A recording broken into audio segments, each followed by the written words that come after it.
Imagine suffering from medical symptoms no one has answers for. Your life is a struggle every day. Until advanced technology in heart treatment makes diagnosis of your problem possible and changes your life forever. And I would get to the point where I'd have to turn the shower off and get out and sit on the floor and just gasp for air and try to get the dizziness to go away, or I'd have to stop my shower. And then eventually I learned to start taking cold showers, but it just seemed to keep getting worse. And then I was dizzy constantly. I couldn't function. I would pass out. And then I started going to doctors, and they couldn't help. They didn't help. I had MRIs, I had scans of my brain, scans of everything, and no one seemed to know what was wrong. Good evening. In today's society, people are gaining medical knowledge at quite a fast pace. Treatments, cure, and vaccines for various diseases and disorders are being developed constantly. And yet, heart disease remains the #1 killer in the world. The media today concentrate instantly on drugs and alcohol abuse, homicide, AIDS, and so on. What a lot of people are not realizing is that heart disease actually accounts for about 80% of all sudden death. In fact, the number of deaths from heart disease approximately equals to the number of deaths from cancer, accident, chronic lung disease, pneumonia, and influenza, and others combined. The progress in medicine was evident in treating heart disease, specifically in treating arrhythmia and preventing sudden death. Today, we are going to discuss advanced technologies in treating the heart rhythm problems and the latest advanced devices we are using to help patients. Welcome to Time Wait for No One. Today, from the offices of Toledo Cardiology Consultants, all about pacemakers and defibrillators with Dr. Ameer Kabour. Sponsored by Medtronic. As we discussed before, the blood delivery in the heart using the vascular system is called the heart plumbing system, which require an advanced electrical system to function properly. Probably many of you heard about the relatives who is required to have a pacemaker or defibrillator. Today, we will discuss the heart electrical system. So let's understand the heart electrical system first.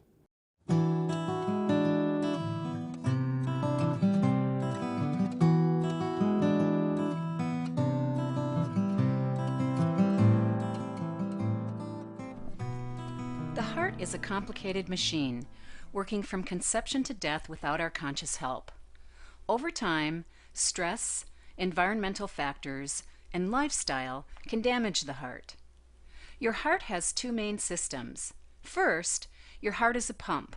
It has a network of pipes along with some valves and pumping chambers. Second, your heart is a complicated electrical system. The heart generates its own electrical signal and uses that signal to run the pumps, causing them to contract and relax in a specific timing sequence. Disease abnormalities in the electrical pathways may cause the normal rhythm to be disrupted, either speeding up or slowing down the electrical impulses responsible for each heartbeat. If the heart beats too slowly, it will not pump enough blood to meet the body's demands. If the heart beats too quickly, it will not have enough time between contractions to fill completely, and will fail to pump enough blood to the body. This video addresses how pacemakers work to correct the electrical system of the heart, and the evolution of both pacemakers and pacing. Implantable pacemakers and defibrillators are devices that apply electric shocks to maintain the rhythm of the heart and, if necessary, restart it. As the technology improves and the list of treatable conditions grows, the number of devices being implanted is increasing steadily and now exceeds 500,000 a year. The heart is made up of 4 chambers, 2 atria and 2 ventricles. On each side, the atrium is connected to the ventricle by a one-way valve. Blood is pumped as these chambers contract and relax in turn. The beating of a healthy heart is regulated by electrical impulses. The sequence begins as the atria fill with deoxygenated blood from the body on the right and oxygenated blood from the lungs on the left. An electrical signal from the sinoatrial node then causes the atria to contract, forcing blood into the ventricles. The electrical signal is then picked up by the atrioventricular node and directed into the Purkinje fibers in the ventricle walls, causing the ventricles to contract. And the blood is then pumped through the pulmonary valve on the right to the lungs and the aortic valve on the left to the rest of the body. These valves close and the cycle then restarts. When the sinoatrial node fails to function correctly, an artificial pacemaker can be fitted to help regulate the heartbeat with small, evenly timed electric shocks.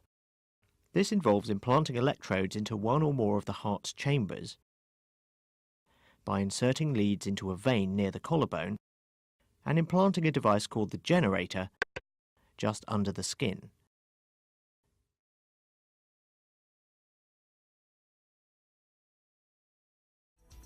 When we come back, we're going to meet Allie, who the pacemaker brought back to her normal life. MRIs, I had scans of my brain, scans of everything, and no one seemed to know what was wrong.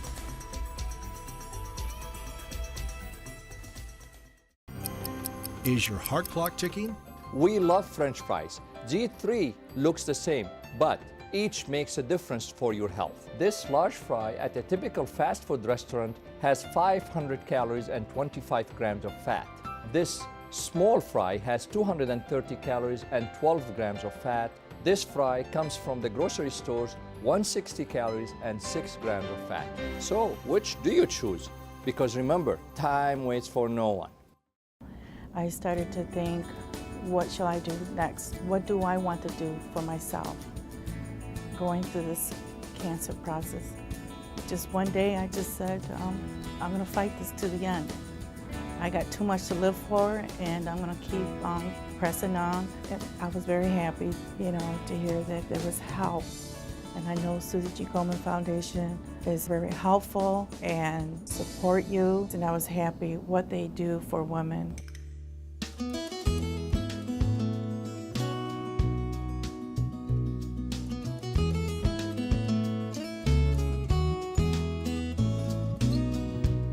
Send topic suggestions or questions about this program to ToledoCardiology.com and like us on Facebook.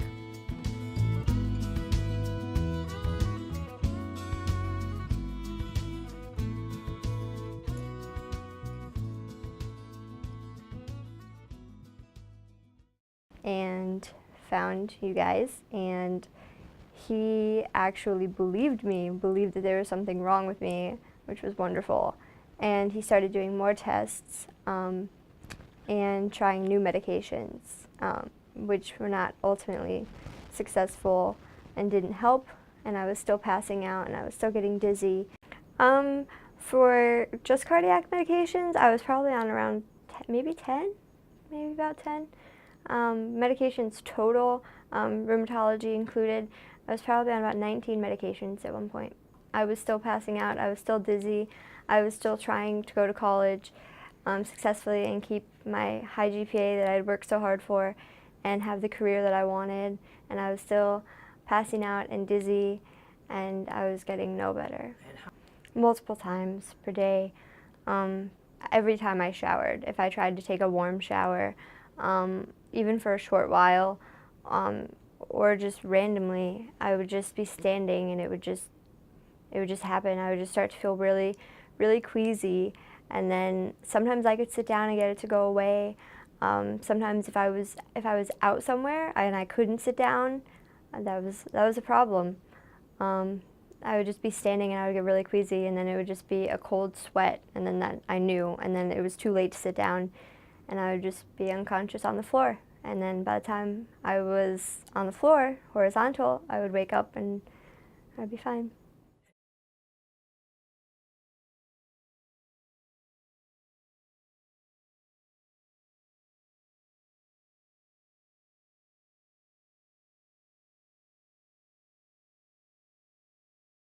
It said that a pacemaker could be the solution after we had tried other medications. You know, sort of, we made a plan that these were the last few steps, and then after that, you know, there were no other options but a pacemaker. And the last few steps, you know, a beta blocker and maybe another medication or two, and they didn't help. And I was still in school, and I was still, you know, taking ice cold showers and trying to function. And then you proposed the idea of a pacemaker, and at that point, I would have done anything so that I could feel better. And you had explained to me that if it didn't work, you know, worst case scenario, we could just take it back out. And so I said that we should just go for it.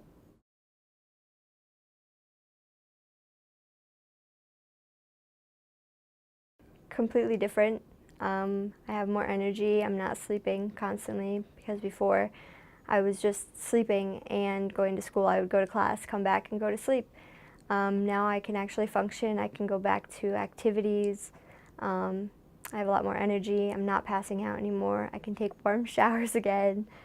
I feel so relieved to have gotten a treatment that works and helps, and to not have to go through the endless train of doctors telling me that I'm crazy and there's nothing wrong with me and that I'm perfectly healthy because I look healthy.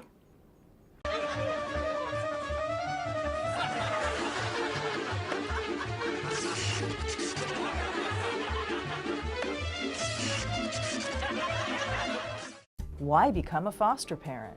I wanted to give back. I wanted to help a child. It's something that I felt called to do. We heard about the need and we knew we could do it. We missed having kids in the house. Being a foster parent just fits with our family. I'm Dean Sparks from Lucas County Children's Services, asking you to become a foster parent. Call us at 419-213-3336, visit us at lucaskids.net, or find us on Facebook. Is your heart clock ticking? It's time to change your future with Toledo Cardiology Consultants. Everyone loves their pizza. I do too. But here is a story.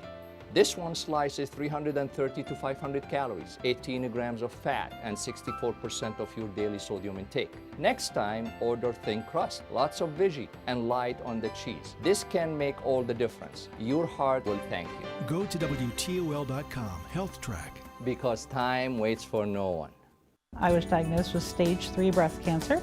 It had spread to my lymph nodes, and it was found because of the routine mammogram.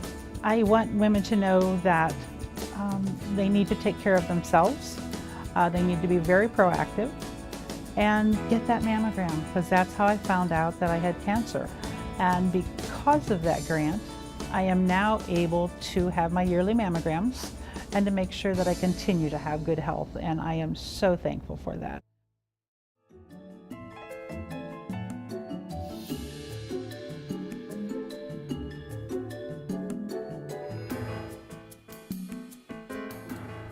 Send topic suggestions or questions about this program to ToledoCardiology.com and like us on Facebook.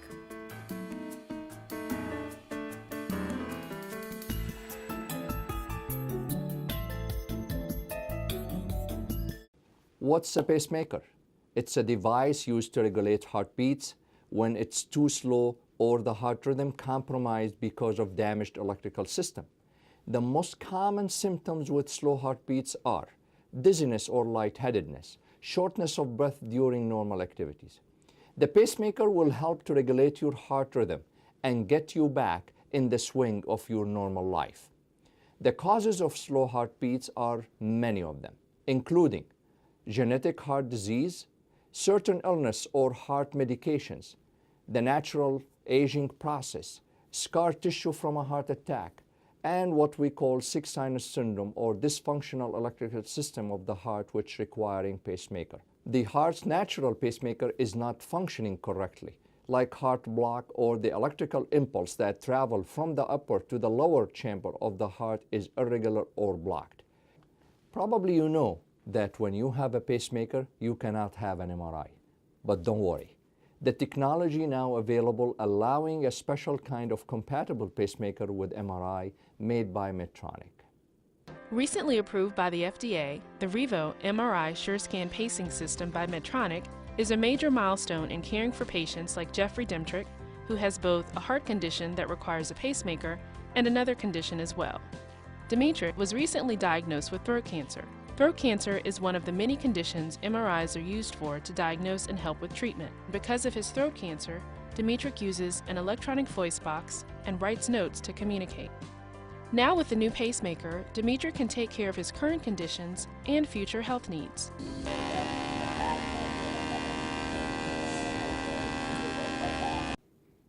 And now we meet Dr. Allo, who took care of Ali. So Alicia Sickler has a syndrome called dysautonomia or autonomic dysfunction. Her body doesn't react correctly to different stimuli. So a normal person, when they stand up, blood pools in their legs, their blood pressure drops, their heart doesn't see as much blood coming back to it, and your heart rate increases, and then you receive a signal to your blood vessels to contract to get your blood getting back to your heart so that you can pump it out.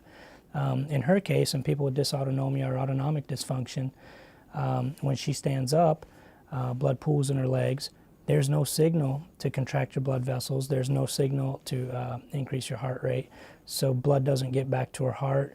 Eventually, her heart is not pumping as much blood, it's not getting to her brain, she starts getting lightheaded, starts getting dizzy, and in the worst case scenario, you could pass out from it. So that's what she has.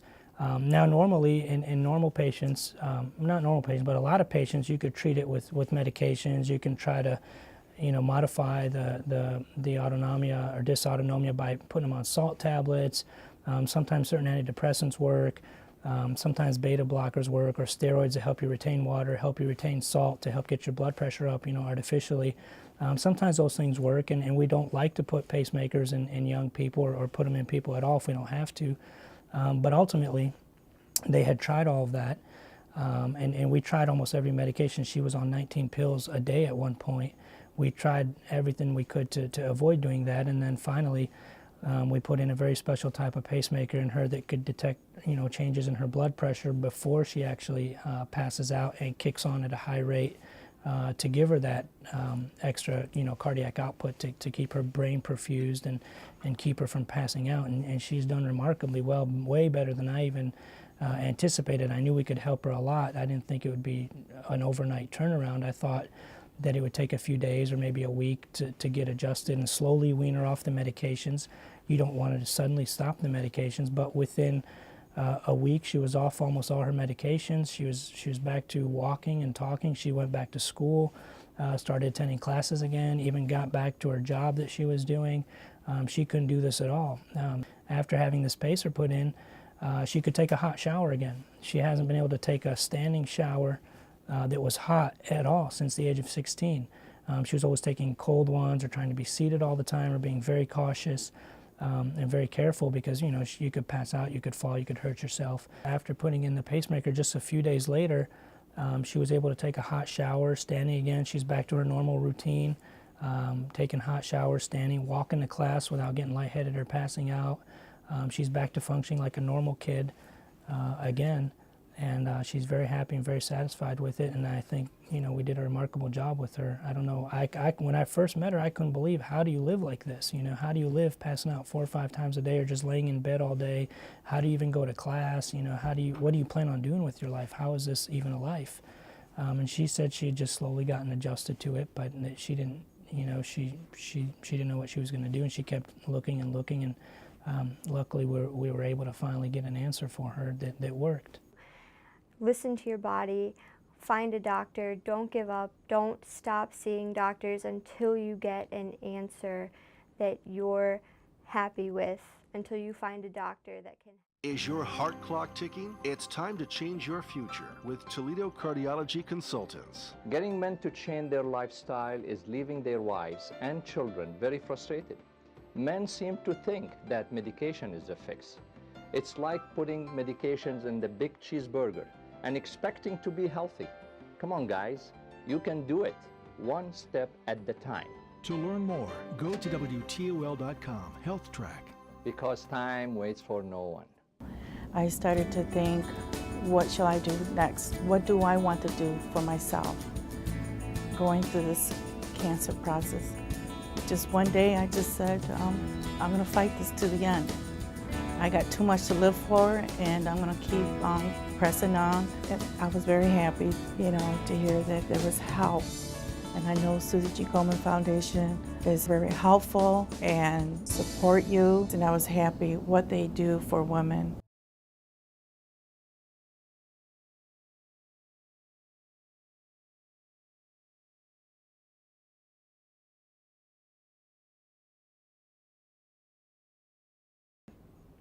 A pacemaker could be the solution after we had tried other medications.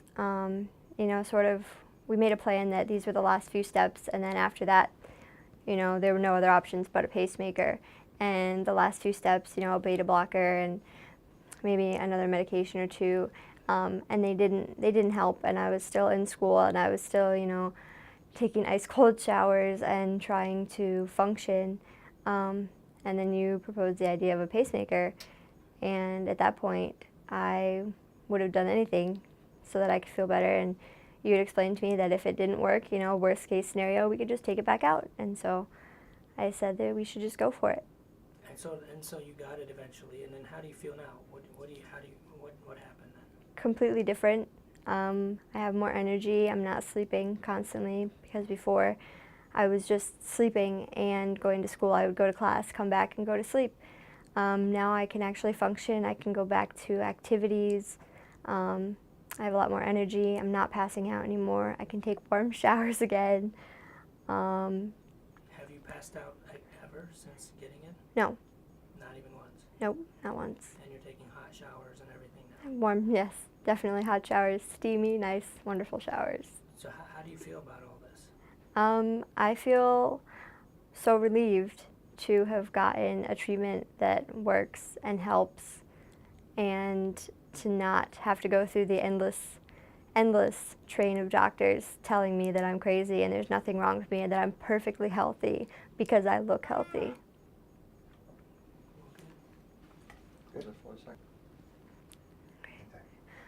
If you have any symptoms similar to mine, if you are passing out, if you're dizzy, if you're getting nauseous and then dizzy, if you think that your symptoms sound anything similar to mine, or if you've been going to endless doctors, doctor after doctor, and they're telling you that you're crazy, or that there's nothing wrong with you, or you look healthy, or all of your tests are coming back normal, but you feel like there's something wrong, listen to your body. Find a doctor. Don't give up. Don't stop seeing doctors until you get an answer that you're happy with, until you find a doctor that can help you, one that listens and one that hears you and is willing to do whatever it takes to find you an answer that you're happy with, and so you can lead a normal, happy life. Because time waits for no one.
And now, Dr. Kabour explains defibrillators.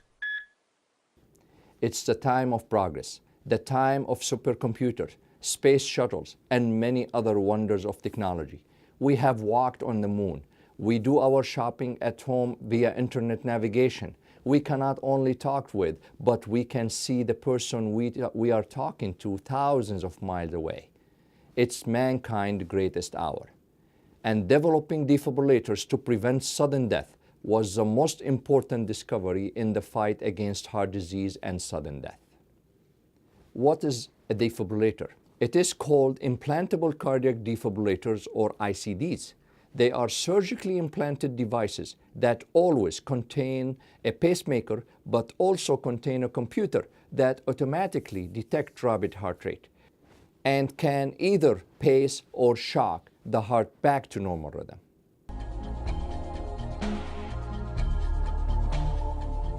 Mostly are patients whose heart muscle has weakened. The most common cause for weakening of the heart muscle is related to coronary artery disease. So patients who have had, for example, heart attacks in the past, or who chronically have blockages of the arteries of their heart, well, the heart muscle can get weak. And if the heart weakens enough, the heart becomes susceptible to developing dangerous electrical rhythms. And if one is to have one of those rhythms without having immediate access to medical help, then one could succumb to one of those electrical rhythms. One could die from such a rhythm. What a defibrillator does is it's constantly monitoring on a beat-to-beat basis the heart rhythm. And if the heart rhythm suddenly becomes abnormal, the device will detect that abnormality and will do one of two things. In some cases, it can actually pace the heart back to a normal beat. And if that happens, sometimes the patient might not even feel it. Or alternatively, if an immediate problem is too dangerous, or if the device fails to pace the heart back to normal, then the device will actually shock the heart. And by shocking the heart, this tends to be a very dramatic event. So patients who remember getting shocked will say, yeah, doc, I felt like I got kicked in the chest by a horse, is the most common phrase people use to describe it. The bigger question you ask yourself, why do I need a defibrillator?